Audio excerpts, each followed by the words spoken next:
So, big developments today. I don't even have time to talk about domestic U.S. inflation. That normally would be the top of my list, but we've got a major war going on in Europe, and that is the first item on the agenda. There was a meeting between the foreign ministers of Ukraine and Russia.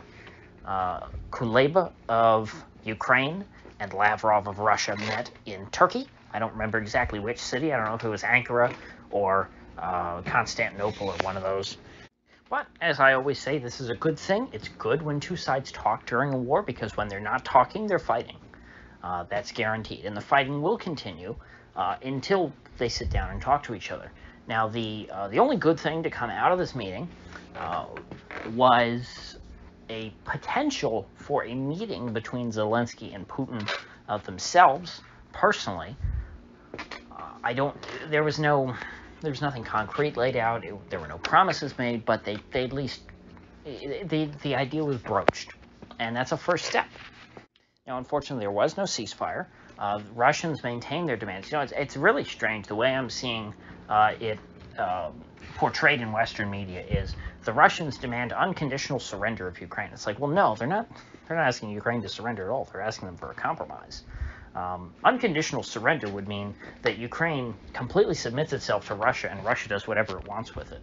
If Russia has total control over Ukraine, if there was an unconditional surrender, Ukraine would cease to exist. So the Russians aren't going that far. They're offering the Ukrainians a compromise, saying, hey, if you just give us some of what we want, we can go pack up and go home, and we can forget that any of this ever happened. And all the Russians are asking them to do is recognize reality, that Crimea is a part of Russia, and that the Donbas Republics are independent from Ukraine. That's been the case since 2014. They might want to say, oh, well, officially, we recognize it as our territory. It's like, well, but you haven't controlled it since 2014. So, in reality, they're already gone. So if you just recognize reality, this war can be over. People can stop dying. Okay? So a really mature person who, cares more about human life than their stupid dignity, who doesn't care, who's not locked into this, nonsensical Washington, neoliberal neocon paradigm of, legitimacy and all these things, and oh my gosh, we can't recognize these things. It's like, idealism doesn't hold up very well when you're in a war. Ideally, in their minds, Crimea and the Donbas are a part of Ukraine, and their borders are eternal and inviolable. There's nothing more sacred on this planet than the borders of Ukraine as it was established in 1991 when it became independent from the Soviet Union. There's nothing more sacred than the borders of an ex-Soviet republic. But in reality, those borders are subject to change. And Russia has changed those borders. And the people within those borders changed those borders. That's what happened. The people in Donbass rejected the coup of 2014, and they will never submit to it. It's not going to happen. The Kiev government may want to make these people submit, but Moscow will not allow it. So if Kiev would just recognize that fact, okay, so this is not something that's up for debate, it's a fact. If they recognize that fact, which is not going to change, the suffering can stop, the dying can stop. And this is not to excuse, the Russians bombing people. I mean, when you bomb cities, whether you're trying to or not, you're going to end up killing civilians. That also is part of reality. That's the reality of war. People die. Civilians died all the time during American wars. Civilians are dying during this war. And that's why it's so important to not go to war unless you have no other options. And while, I and others would like to argue that Putin may have had other options besides going to war, at this point the war is on, and the Ukrainians could end it tomorrow by accepting these things. But instead, they want to grandstand. Kuleba came out and said, let me make it clear, we will never surrender. He wanted to have his Churchill moment. And, Churchill was good at getting, millions of his own people killed, his own subjects in the British Empire killed. just to prove a point. There is no limit to the amount of bodies a politician is willing to allow stack up in front of them so that they may continue to grandstand. Because that's all the Ukrainian Maidan regime is capable of doing at this point. Like it or not, Russia is bigger than them, and Russia is stronger than them. And so they cannot resist. I don't say that with glee. I'm just someone who, again, recognizes reality. And I can't imagine being someone, let's say, in the city of Kiev, or in, anywhere in Ukraine, that's, let's say, not in Donbas or Crimea. And I think about it, gee, all of this suffering, all these disruptions to the supply chain, even if your town isn't being directly bombed, you can't get supplies from other places. You can't. It's going to be expensive to ship food around the country. You may not be planting crops right now, in the springtime, because you're worried that your fields might be bombed by the Russians. If I were one of those people in that position, and I thought to myself, gee, I know that my president could end this tomorrow if they just recognized that Donbas and Crimea were gone forever, I would be very upset. I would be pissed. I would be furious that my government wouldn't do that. I wouldn't cheer them on for standing up to Putin, because I know that is a foolish thing to do, that is a fight that we could not win. There are advantages to being a smaller country, and there are disadvantages to being a smaller country. One of the disadvantages of being a smaller country is that any country that's bigger than you and happens to be right on your border and share a border with you and be your next door neighbor and your former imperial master, they can impose their will on you if you screw with them too much. And so you should know, hey, our independence is vulnerable. Our independence doesn't have a very long track record. We've only been independent for 30 years. And so maybe, if we want to hang on to that independence, we'll watch what we do and try not to poke the bear too much, literally in this case. But that's not what Ukraine has done. That's not what Ukraine's been encouraged to do by the West. The West has encouraged Ukraine to antagonize the Russians, to try and provoke, and the West has done this as well. NATO, certainly under Biden, they've done their best to try and provoke the Russians into doing this. Now, that doesn't mean, again, that it's okay that the Russians did this. But my point is, I don't think that it's a good idea. I don't like what the Russians do. But if I wanted to prevent this from happening, if I wanted to stop this from happening, I would be doing the exact opposite of what all the folks in Kiev and in Washington and in Brussels have been doing. Yes, what Moscow is doing is wrong, but Washington, Brussels, and Kiev all have continued to encourage Moscow to keep doing this exact thing. There's more parties in this than just Moscow.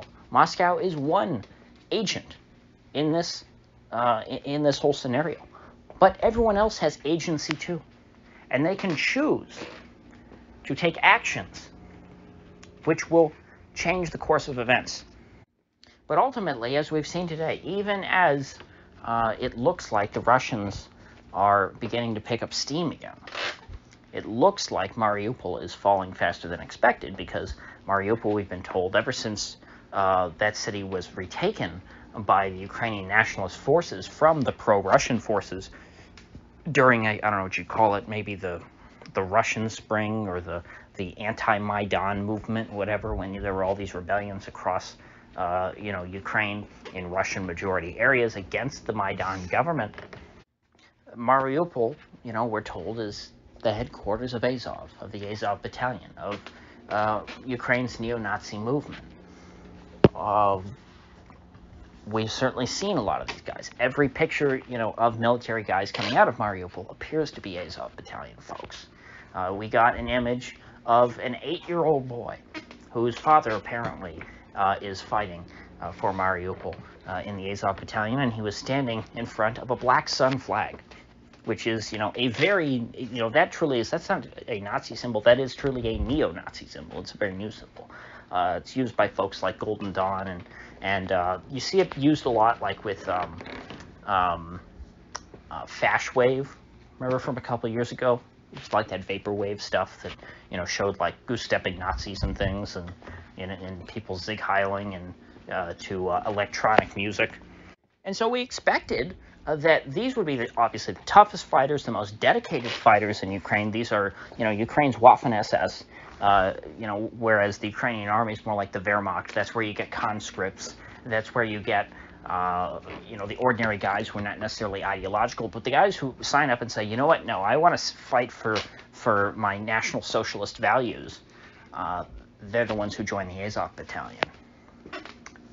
But from what we're hearing, and again, it's not confirmed yet because the city hasn't fallen, the Russians are moving a bit quickly. I would have thought, and I'm not the only one, lots of people thought, again, this is going to be the toughest city because this is where you've got the most dedicated and experienced fighters. These are the people who have been fighting in the Donbas for 8 years. These are the folks who helped contribute to that death count of, I think, 14,000 civilians, not including, regular troops. I think it was 14,000 civilians on both sides, the Russian and the Ukrainian side, mostly the Russian side in the Donbas war, who have died over the last 8 years. These are the guys who got those kills. And so you would think they got to be pretty tough and fierce and more importantly, almost unwilling to surrender. A willingness to fight to the death. Even if they will eventually lose, they'll make it as difficult and bloody for the Russians as possible. So far, it doesn't seem like that's panned out so much. It's not that they're surrendering a bunch, it's just that, it seems like they're falling back, and they're getting pushed into tighter and tighter areas, because, of course, they were already encircled to begin with. It's not that they ever had a chance of winning this battle. They're under siege, so they're going to fall. It's just a matter of how quickly, and it seems to be going somewhat quickly. And so, considering that, it's almost surprising that the Russians are willing to continue to make these same weak demands of Ukraine, just asking them to recognize reality, essentially saying, hey, yeah, we'll completely retreat back into our borders and not annex, a bunch of territory that we may want. But I guess they're doing it because they know, again, that the Ukrainians, quote, will never surrender, that they're playing the Churchill card, and that they're just going to grandstand until the very end, Baghdad Bob style. And so the Russians can feel quite confident. They feel like they're winning. And, they want the Ukrainians to turn down these offers, And that makes me sad. I really want them to take the offer. I want this war to be over. I want people to stop dying. Whether they're innocent women and children or whether they're soldiers or not. Apparently there are conscripts being used on both sides. And I don't like that at all. Conscription is slavery. And it's the worst kind of slavery. It's not like you're just enslaving someone and telling them to go pick cotton. You're enslaving someone and telling them to go to war. The worst thing on earth. Like, we understand that slavery is bad in every other context of human life. But slavery in the context of war, which is the worst thing that you can put somebody through,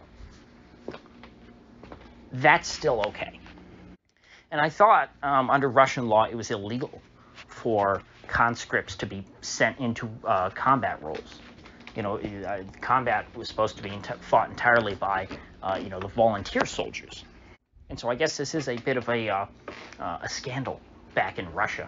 But it's not like the Ukrainians, we can hold up the Ukrainians and say, oh, well, they're so much better. Well, Ukrainians, they're overt, or they're openly using conscripts in all these roles. And they're not letting men leave the country. Even men who, let's say men who don't like the state. Maybe there are men who side with Russia. There are those people who exist in Ukraine. There's a lot of them. There's a lot of pro-Russia people in Ukraine. People forget, but back in 2019 when Zelensky won, I remember, he was seen as the pro-Russia candidate. And so Zelensky's own voters, many of them likely, don't want to fight in this war.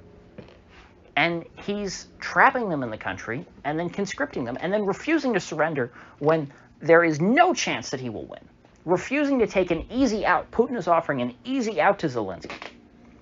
Not that Zelensky's really in charge, but this is such an easy out for them. It's painless. Hey, just give up Donbas. Crimea's been gone. Just accept the battle lines the way that they were drawn before the war. Really, that's what they're asking. I'm sure they'll ask for all of Donetsk and Luhansk. oblasts, but that's not asking very much. But rather than accepting that, Zelensky is enslaving his own people, his own voters, and sending them off to die in a meaningless war. It's truly meaningless because he cannot win. These conscripts, the best that they can hope for is that they'll be captured and become prisoners of war. And it's just as gross that Putin is using conscripts too.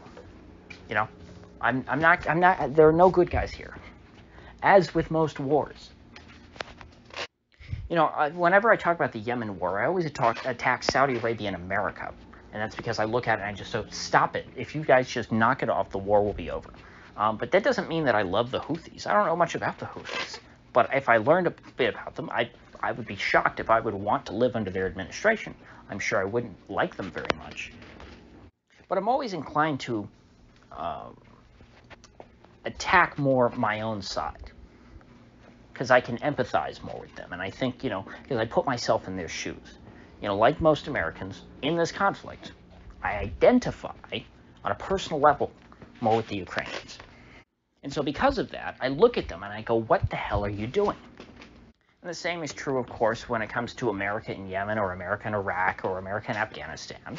It's harder for me to identify with people like, let's say, the Taliban. And so it's harder for me to put myself in their shoes and analyze what they're doing as well. I've done it, but it's not as easy as putting myself in the shoes of an American because I am an American. It's easier for me to put myself in the shoes of a Ukrainian because Ukraine is an American puppet state, has been since 2014. And so I think about, you know, what is in the best interests of the greater American empire, and continuing to fight this war is certainly not in it. Starting this war was not in the interest of the American empire, and again, our great foreign policy experts seemingly encouraged it. You know, go back and listen to me before this war started. When they were pulling the embassy out of Kiev, I said, what the hell are you doing? You're basically asking Putin to invade. You're acting like it's a foregone conclusion. You know, why would you do that? The simple answer is because they think it's good for PR, I guess. Because they wanted it to happen. Because they're happy to see Ukrainians die at the hands of Russia to make Russia look bad. Oh, and I forgot to address the maternity ward thing. I don't know the truth behind the maternity ward story. But when I hear, oh, Putin bombed a maternity ward, I hear Saddam Hussein is ripping babies out of incubators, which we all know was a lie. I hear Assad gassed his own people. When I see pictures of women, you know, seemingly pregnant women with bumps on their bellies being carried off in stretchers and having, you know, blood, you know, streaming down their forehead, I see the images of that child in Duma who was, you know, grabbed and was having you know, a hose sprayed over his eyes, you know, and screaming in that video when we were told he was the victim of a chemical attack. When later on, you know, he and his father were interviewed and they said, we had no idea what happened. Just these two Al-Qaeda guys ran and grabbed him and started spraying him with water. And it was all a propaganda video. It wasn't real. And so when I see, because I remember at the time I thought, wow, this looks really bad. And then I found out, wow, the whole thing was a fabrication. Isn't that amazing? I'll be more skeptical next time. Well, guess what? It is next time. And I'm being more skeptical. It doesn't mean to say that the Russians didn't bomb the maternity ward of the hospital. It's not, you know, as if it's not bad enough. They couldn't just say, oh, they bombed a hospital. No, they specifically bombed the maternity ward. It's just too perfect. And so forgive me. I'm going to be skeptical when that story first comes out, even when we have images, because we had images of the supposed gas attack at Duma. We had CNN on the ground sniffing a backpack and saying, wow, it definitely smells like something. I believe that's a direct quote from CNN. You know, especially when it looks like Russia is winning the war. I say, why would they do something so stupid as bomb a maternity ward? You know, yeah, sure, when you're targeting military targets or whatever, yeah, you're going to have some collateral damage, as we call it in America. You're going to have civilian casualties. Why would you be so dumb as to fire on the maternity ward of the hospital? To me, it seems much more like agitprop for this, you know, to benefit the side that's losing, to try to spur the Americans and NATO into intervening. Because as soon as this story came out, what did I see? I saw Zelensky on Twitter saying, close the skies. This is why we need a no-fly zone now. And you know what? They said the same thing in Syria. They said, we need a no-fly zone now in Syria because, look, Assad, he's dropping these barrel bombs and he's gassing his own people. And before that, we were told we need a no-fly zone in Libya because Muammar Gaddafi's about to go genocidal. And then guess what happened? Gaddafi, after the no-fly zone was imposed by NATO, Gaddafi was sodomized to death. Hillary said, we came, we saw, he died. And then cackled, maniacally. And after she left, what happened to Libya? Well, it regressed back into the 14th century and resumed open-air slave markets on the shores of Tripoli. You know, if that phrase, the shores of Tripoli, sounds at all familiar, especially in the context of slavery, it should, because the U.S. Marine Corps anthem specifically mentions the shores of Tripoli. It was one of the early, wars, the Barbary Wars, fought by the U.S. Marines, in which Libyans, I believe the Emir of Tripolitania, under him, these pirates from Tripoli were capturing American sailors, enslaving them, and selling them in open-air slave markets in Tripoli. That's something that the United States ended hundreds of years ago. I believe under Thomas Jefferson. At least they ended the sale of American slaves on the shores of Tripoli. But Hillary brought back the sale of slaves. In fact, they seem to be sub-Saharan black African slaves. That's what happened the last time that they got their humanitarian no-fly zone. Maybe you should remind some of your friends who are buying into this close the skies propaganda. Oh, and back then, remember? Gaddafi did not have nuclear weapons. In fact, he used to have weapons of mass destruction. He gave them up to try and appease the West so that they wouldn't kill him, and then they killed him anyway. But now we're being told we need to impose a no-fly zone on Russia and shoot down Putin's jets because I guess nuclear war isn't that bad. It's not as bad as we think. Even though that's what would happen. You would have America shooting down Russian planes. And that would be World War III. In fact, there was a scare a few years ago when Turkey shot down a Russian jet. And we thought, oh my gosh, could this be World War III? A NATO country just shot down a Russian jet. Luckily, it was resolved. But if you impose a no-fly zone, you're going to be shooting down a lot of Russian jets because the Russians are not going to just say, oh, NATO imposed a no-fly zone, I guess we're going to go home. No, they're going to continue to fly their missions. They're going to fight their war. And if they get attacked by Americans, they're going to try and shoot those American jets down too. You're going to have dogfights in the skies of Ukraine, not between Ukrainian MiGs and Russian Su-25s, but between F-35s and Su-25s. And even though we're told the F-35 can't dogfight, let's say maybe they bring out some old F-16s and they're able to best the Su-25s. If they start shooting down Russian jets, that's going to escalate this to a nuclear conflict. It's only a matter of time. And that's, I guess, what the Ukrainians are waiting for. Frankly, I don't share their death wish. And again, if I were a Ukrainian citizen, I would be appalled, especially considering the platform that this Zelensky character ran on. And that's exactly what he is. He's a character. You refuse to take an easy out of this war. The Russians are saying they'll leave if you just recognize what is already the facts on the ground. And so you refuse to capitulate to that meager demand. It's really a diplomatic concession. It's not even a real territorial concession. You allow thousands of civilians to continue to be killed in this war. And now you're trying to incite a nuclear conflict which will destroy the entire human race. And you want to tell me that Putin's so bad, that he's such a demon, and that Zelensky is an angel. There are no good guys here. So, with that said, I will see you folks back here tomorrow.